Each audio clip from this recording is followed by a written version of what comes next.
नमस्कार, आप देख रहे हैं न्यूज 18। मैं हूं आपके साथ मेनका चौधरी। बरेली में फायरिंग के आरोपी बिल्डर राजीव राणा की अवैध संपत्ति पर बुलडोजर एक्शन हुआ। पुलिस ने आरोपी बिल्डर राजीव राणा को गिरफ्तार भी कर लिया है। 22 जून की वो तारीख आपको याद होगी, वो दिन याद होगा जब बरेली में प्लॉट पर कब्जे को लेकर कई राउंड गोली चली थी। इस मामले में मुख्य आरोपी राजीव राणा, जिसके खिलाफ बड़ी कार्रवाई की गई है।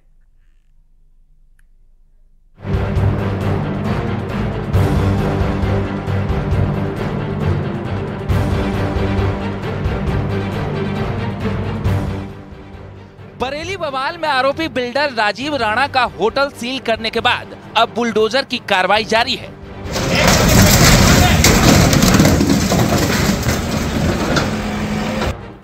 बाईस जून को बरेली के इज्जत नगर इलाके में गैंगवॉर हुई थी। पुलिस तभी से आरोपी बिल्डर राजीव राणा की तलाश में थी। मुख्य आरोपी राजीव राणा जब अपने होटल और घर के कागज दिखा रहा था, उस वक्त पुलिस ने उसे गिरफ्तार कर लिया। आरोपी बिल्डर राजीव राणा ने अपनी सफाई में कहा कि उसके पास प्रॉपर्टी के पूरे पेपर मौजूद हैं, लेकिन प्रशासन कागज देखने की जगह बुलडोजर एक्शन में जुटा है। मकान बीडीए अप्रूव्ड है, हमारा होटल भी बीडीए अप्रूव्ड है, उसके बाद ही मकान तोड़ा जा रहा है। कोई सुनने को तैयार नहीं है, कोई पेपर मांगने को तैयार नहीं है, सिर्फ एक तरफा कार्रवाई। हम गलत हैं, गलत हैं, गलत हैं। अब आपको बताते हैं आखिर ये पूरा मामला है क्या। 22 जून को इज्जत नगर में फायरिंग हुई थी। दिन दहाड़े कई राउंड फायरिंग की गई। प्लॉट पर कब्जे के लिए गोलियां चली। फायरिंग के आरोपी इसी होटल में रुके थे। सिटी स्टार होटल में साजिश रची गई। अब तक 18 आरोपी गिरफ्तार हो चुके हैं। फायरिंग केस में बुलडोजर एक्शन जारी है। बिल्डर राजीव राणा पर बड़ा एक्शन हुआ है। बिल्डर के होटल पर बुलडोजर चलाया गया है। प्रशासन ने पहले आरोपी बिल्डर राजीव राणा के होटल को सील किया था। अब बुलडोजर की कार्रवाई की जा रही है। कई जेसीबी से आरोपी बिल्डर राजीव राणा का अवैध होटल ढहाया जा रहा है।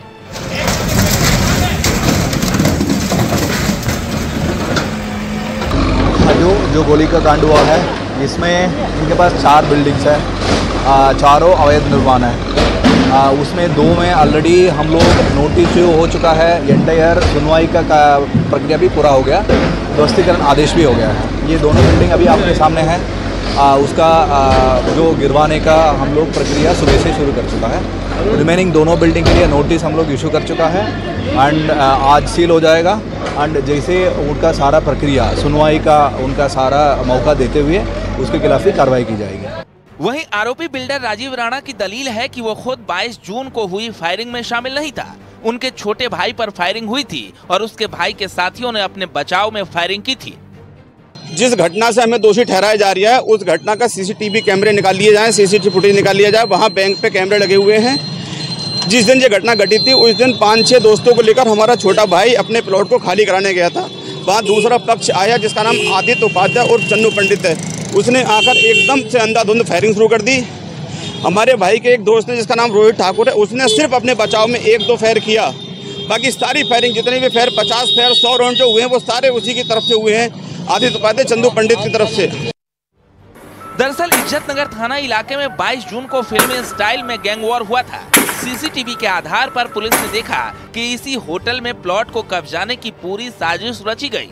यहीं से सुबह तड़के प्लॉट पर पहुंचकर जेसीबी से रखे पत्थरों को ढहा दिया गया था। बिल्डिंग तोड़ दी गई थी और बीडीए की बाउंड्री वॉल को भी तोड़ दिया गया था। इस दौरान दोनों ओर से करीब 100 राउंड से ज्यादा फायरिंग की गई थी। इस मामले में पुलिस ने 18 से ज्यादा आरोपियों को दोनों ओर से गिरफ्तार कर जेल भेज दिया है। वहीं इन अपराधियों के खिलाफ गैंगस्टर एक्ट के तहत भी कार्रवाई की जा रही है और आरोपियों की अवैध तौर पर जमा की गई संपत्तियों को ढहाया जा रहा है।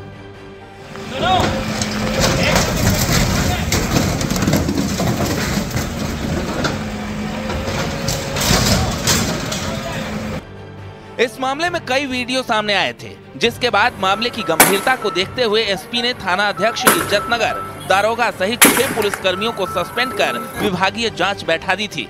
मामला शासन तक पहुंचा और योगी सरकार ने एक्शन लेते हुए कार्रवाई का आदेश दिया। एसएसपी बरेली के ट्रांसफर को भी इसी केस से जोड़कर देखा जा रहा है। न्यूज 18 के लिए ब्यूरो रिपोर्ट।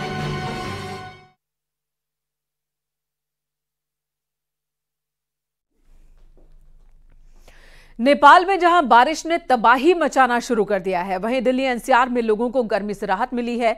लेकिन बिहार और यूपी से बारिश की आई 2 तस्वीरें आपको हैरान कर देंगी। देखिए कैसे नेपाल से उत्तर प्रदेश तक मानसून की दस्तक से क्या हालात बन गए हैं।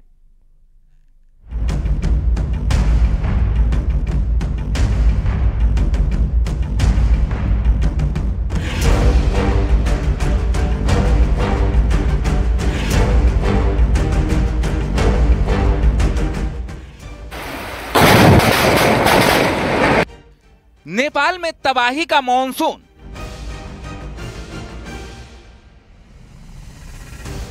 रील का चक्कर, कड़कती बिजली से टक्कर।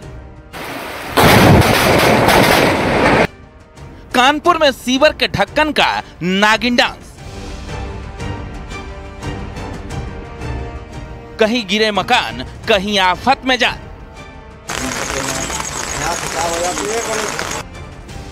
पड़ोसी देश नेपाल में मॉनसून ने आते ही तबाही मचाना शुरू कर दिया। भारी बारिश के बीच नेपाल के अलग अलग इलाकों में भारी लैंडस्लाइड और बाढ़ जैसी घटनाएं हो रही हैं, जिसमें अब तक कई लोग अपनी जान गंवा चुके हैं। हालात ये है कि वहां के पहाड़ी इलाकों के रास्तों में भी बाढ़ का पानी बहता दिखाई दिया, जिसकी वजह से संकरे पहाड़ी रास्तों को लोग जान जोखिम में डालकर पार करने को मजबूर दिखे।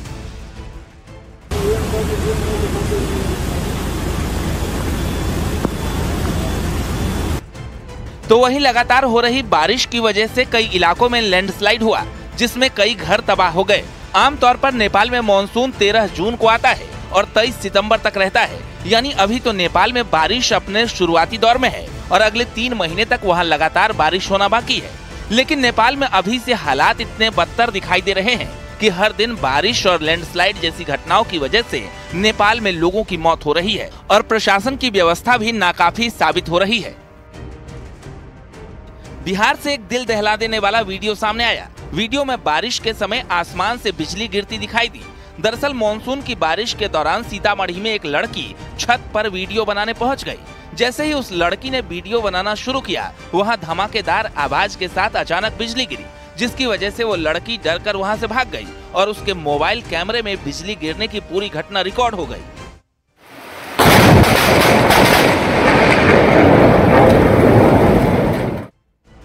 बारिश के दौरान बिजली गिरने की घटनाएं आम हैं, लेकिन लोग रील बनाने के चक्कर में लापरवाही कर रहे हैं। सीतामढ़ी में बिजली गिरने की घटना के वक्त छत पर वीडियो बना रही वो लड़की भी बाल बाल बच गई, क्योंकि जिस जगह पर वो वीडियो बना रही थी, आसमानी बिजली उससे चंद कदम की दूरी पर ही गिरती दिखाई दी। यानी उस लड़की को मौत मानो छू कर निकल गई। ऐसे ही बिजली गिरने से सीतामढ़ी में 8 लोगों की मौत हो चुकी है। बात दिल्ली एनसीआर और यूपी की करें तो बारिश ने लोगों को गर्मी से निजात दिलाई है। दिल्ली, ग्रेटर नोएडा, शाहजहांपुर, अमरोहा, बुलंदशहर, गाजियाबाद, संभल, कानपुर में बारिश की वजह से लोगों ने गर्मी से राहत की सांस ली है।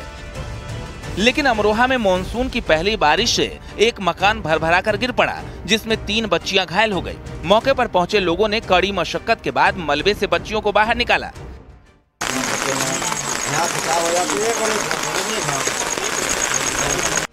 कानपुर में बारिश के बाद अजब नजारा देखने को मिला है। यहाँ पर सीवर का एक ढक्कन डांस करता हुआ दिखाई दिया। इसे देखकर आसपास से गुजर रहे लोग भी सहम गए। एक स्कूटी सवार काफी दूर होने के बाद भी और दूर जाने की कोशिश करता दिख रहा है। मामला कचहरी के पास का बताया जा रहा है। दरअसल कानपुर में पिछले 2 दिनों से बारिश हो रही है। कई जगहों पर जल जमाव जैसी स्थिति भी है। इसी बीच सड़क पर मेनहोल के ढक्कन का डांस कौतूहल बन गया। जल निगम का मानना है कि गहरी सीवर लाइन में भरी गैस के प्रेशर की वजह से ऐसा हुआ होगा। Bureau report, news 18।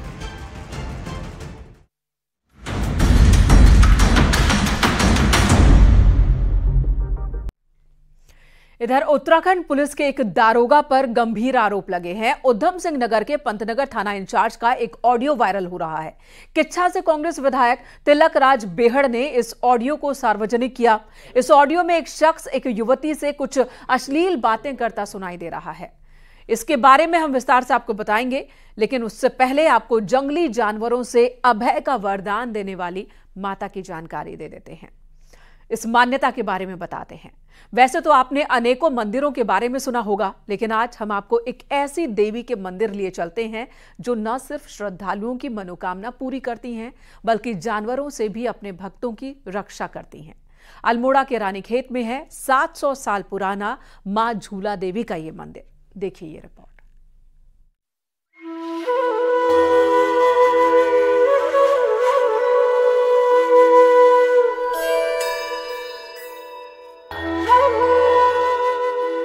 मां झूला देवी का मंदिर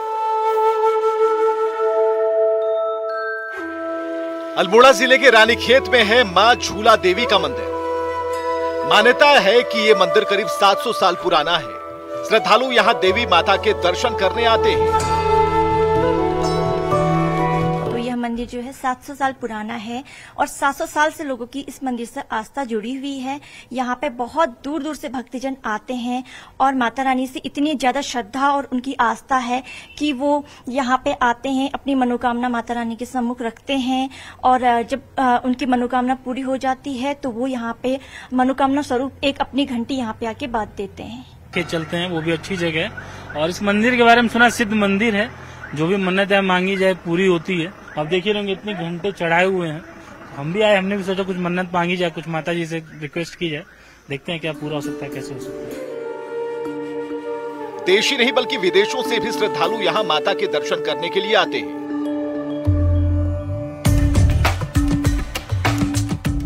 मां झूला देवी के मंदिर के पुजारी ने बताया कि एक समय था जब चौबटिया इलाके के जंगलों में आए दिन तेंदुओं और बाघों का आतंक रहता था। मंदिर से 1.5 किलोमीटर की दूरी पर पिलखोली गांव के एक व्यक्ति को माता ने सपने में दर्शन दिए। सपने में देवी माता ने एक जगह पर जमीन में दबी अपनी मूर्ति के बारे में बताया। यहाँ पर बहुत डेंस फॉरेस्ट था। जब मेरे गांव के जानवरों को ये जमीन उनकी अंतर्गत आती थी उस जमाने में, जब मेरे गांव के जानवरों को लेपर्ड और टाइगर ने लगभग खत्म कर दिया तो बड़ी चिंता का विषय बना। यद्यपि उस समय मेरे गांव के जो पॉपुलेशन थी वो सीमित परिवार थे। उन्होंने जब इस प्रकार की बहुत चिंता का विषय बन गया उनके लिए, तो कहते हैं कि मां ने स्वप्न में किसी पूर्वज के उसमें ये स्वप्न में ये डायरेक्ट किया, ये निर्देश दिया कि उनकी जमीन के भूभाग में मेरी एक प्रतिमा है, उस प्रतिमा की आप पूजा नहीं कर रहे हो, इसलिए आपको ये हिंसक पशुओं के द्वारा आपका नुकसान हुआ है।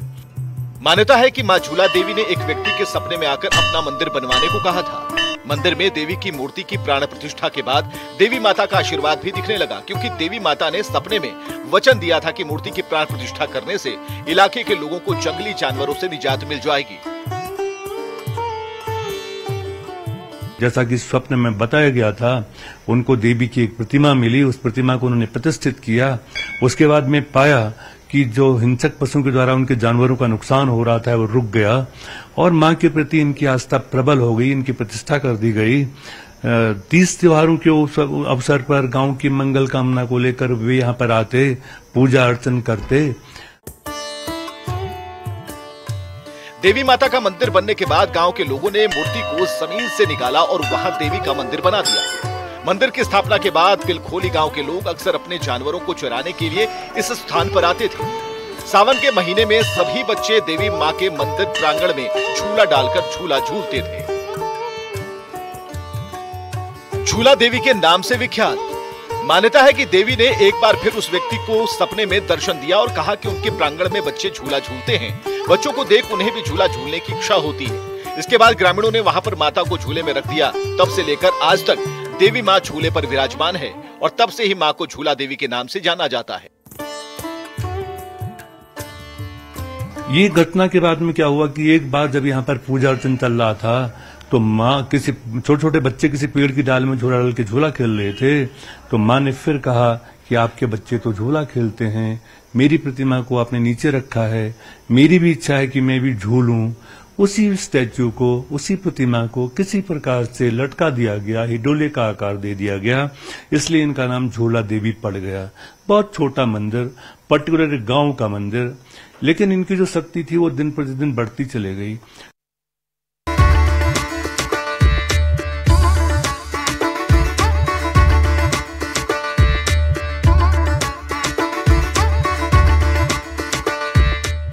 मन्नत पूरी होने पर घंटी का दान।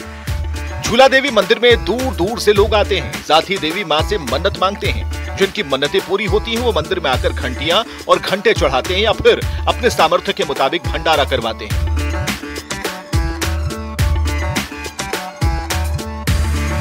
यही है कि पहले आई हूँ तो मनोकामना पूरी हुई है, अभी हम दोबारा आए हैं कि मनोकामना पूरी हुई है तो एक घंटी चढ़ा के आते हैं। सुना है मंदिर के बारे में कि मनोकामनाएं पूरी होती है, बाकी और तो कुछ नहीं। बाकी मंदिर बहुत अच्छा है, अच्छा लगा यहाँ। मंदिर के पुजारी ने बताया कि बॉलीवुड सिंगर सोनू निगम भी इस मंदिर में आ चुके हैं। नवरात्रि पर मंदिर में श्रद्धालुओं की काफी भीड़ देखने को मिलती है। खत्म हुआ जंगली जानवरों का आतंक। देवी माता को मानने वाले श्रद्धालु बताते हैं कि आज से 700 साल पहले पिलखोली गांव के लोग बाघ और तेंदुए के आतंक से परेशान थे। तभी एक रात एक ग्रामीण के सपने में माता ने दर्शन दिए तो घने जंगल के बीच उनकी प्रतिमा को जमीन की गहराइयों में से निकाला गया था। तभी से इस जगह पर देवी माँ की पूजा अर्चना शुरू हो गई। लगातार यहाँ भक्तों का तांता लगा रहता है। यहाँ माता को झूले में देखा जाता है हमेशा, और माँ बढ़िया से अपने दर्शन देती है सभी भक्तों को और सभी की मनोकामनाओं को पूर्ण कराती है। और दूसरा यहाँ पे जिनकी मनोकामनाएं पूर्ण हो जाती हैं उनके लिए होता है कि वो लोग अपनी घंटी चढ़ाते हैं। यहाँ पे घंटी चढ़ा करके माता का आशीर्वाद लेते हैं और शुरू में अपनी मनोकामनाओं को लेके आते हैं मंदिर में। माता के आगे अगर वो पूरी हो जाती तो घंटी चढ़ा देते हैं। माँ झूला देवी की अपनी ही महिमा है। मान्यता है कि यहाँ पर बाघ और तेंदुए जैसे खूंखार जानवर होने के बावजूद वो कभी इंसानों पर हमला नहीं करते। स्थानीय लोग इसे माँ झूला देवी की महिमा मानते हैं। ऐसी भी मान्यता है कि विशेष मौकों पर बाघ और तेंदुए जैसे जानवरों को देवी माँ के दरबार में देखा गया है, लेकिन उन्होंने कभी इंसानों को कोई नुकसान नहीं पहुंचाया। न्यूज़ 18 के लिए ब्यूरो रिपोर्ट।